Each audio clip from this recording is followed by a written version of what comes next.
Hey everyone, it's Mike the Scrapping Guy from scrappingguy.com, and I am ready to inform you of a little secret that I am giving away 8 digital background papers. They're grunge type papers, and all you need to do is sign up for our free newsletter. And just signing up for the newsletter is good anyway, just because we're going to give some freebies away to subscribers and give some kind of inside information and tips and all kinds of updates from the website. So you'll kind of be in the know or in the loop if you do join a newsletter.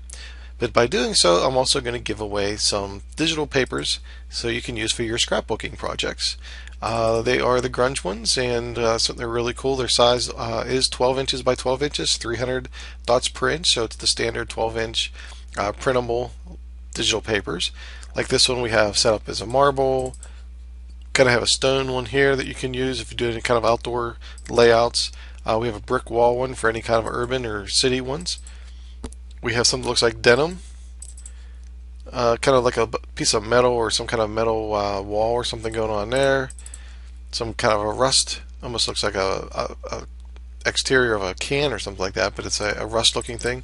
These are all really cool designs if you need any kind of, especially if you're doing layouts for men and or with cars or that kind of thing. There's a really good design there. I actually did a design using these papers with a wedding photo, believe it or not. As you can see here, we have the bride and groom. We actually went to a factory and took some photos after the wedding. I'm a wedding photographer also. And I kind of matched that photo up with this grunge looking background with the brick and the metal plate down here. And I also had another stripe going on here, and I created the frame going around with the marble background. So you can do some pretty unique things just with these papers, and I'm giving away free. All you need to do is go and sign up for the newsletter, but there's more. I sound like the late Billy Mays. I love that guy. But wait, there's more. I am also giving with this paper the pattern that you can use for the layouts. And what I'll do, actually it's easier to show you than try to explain it to you. If you look, we have this tileable texture pattern that is good for Photoshop or Photoshop Elements. And all you need to do is go in and find, whether you're using Photoshop or Elements, go to that folder. Usually it's in the Program Files folder. And you want to scroll down and you want to find another folder called Presets. And then within Presets you want to find one that's called Patterns.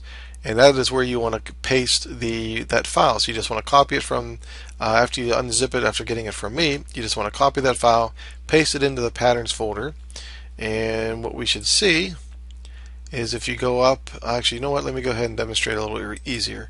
I'm going to go and I'm going to just open up one of these papers real quick. And we'll do it as a text. That'll make it pretty easy. And let me type the word grunge nice and big so we can see it. And I'm going to go over here and I'm going to right click on that layer where I just had grunge. And I'm going to hit simplify.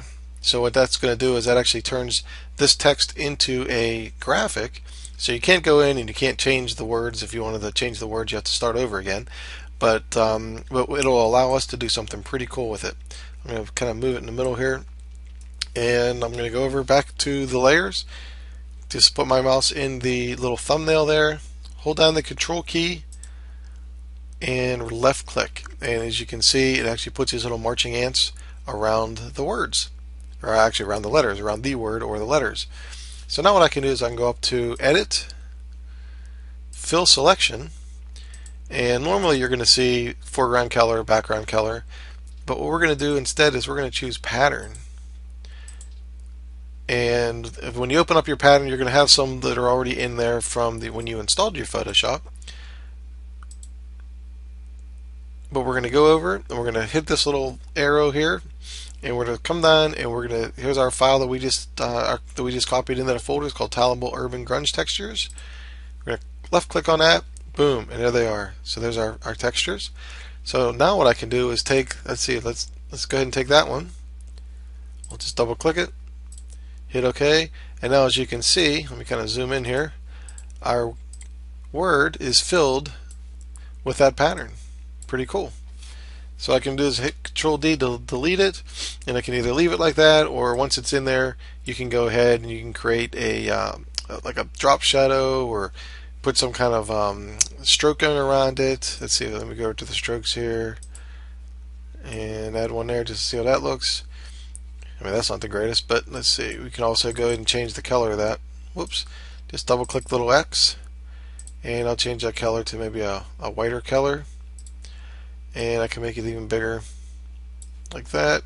And also with the drop shadow up here, you can see you can change the distance and bring down the size a little bit. Let's see, there we go. Hit OK, and there we have it. So we got some really neat texture behind or within our letters on top of there. So you can do some really cool stuff. That's just with the characters. What we can do also with those patterns is create another paper with it. What we can do is let's go ahead and let's create a new layer over here. So we have one underneath. I'm just going to just make a rectangular selection with my rectangular tool. Go back up to edit, fill the selection. Let me go ahead and change it to a different one, maybe just denim. Hit OK. Boom. And there it's filled up like that. And we actually have two different sizes. Let me Control Z my way out of there. Hopefully I remember which one I chose. Let's try this one. Let me see if there's a difference.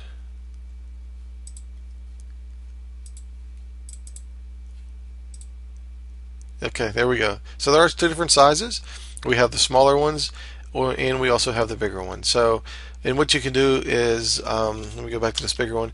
Let's say that's still too small. You don't like the repetitive pattern. Well, that's okay, because what we can do is we can go and we can select that layer. We can make it bigger, like this, so the pattern isn't quite as repetitive. And bring it down. Actually, let's go ahead and hit the little check mark there, and we can bring it down, and there we go. So now it's a bigger pattern. It still holds its resolution, looks really good, and so you can do different things like that. So there you go. So all you need to do to get these 8 photos, or I'm sorry, these 8 digital papers, is and the pattern file that you can create your own patterns, is to just sign up for our newsletter. So that's it. That's my little quick, hopefully that was fast enough. That's my little quick tip there, or quick secret, I should say. So hopefully, if you're already a subscriber, we will be giving you these papers already in one of our emails that we send out. If you're not a subscriber, I suggest go ahead and subscribe. You'll get these papers along with other information from scrappingguy.com.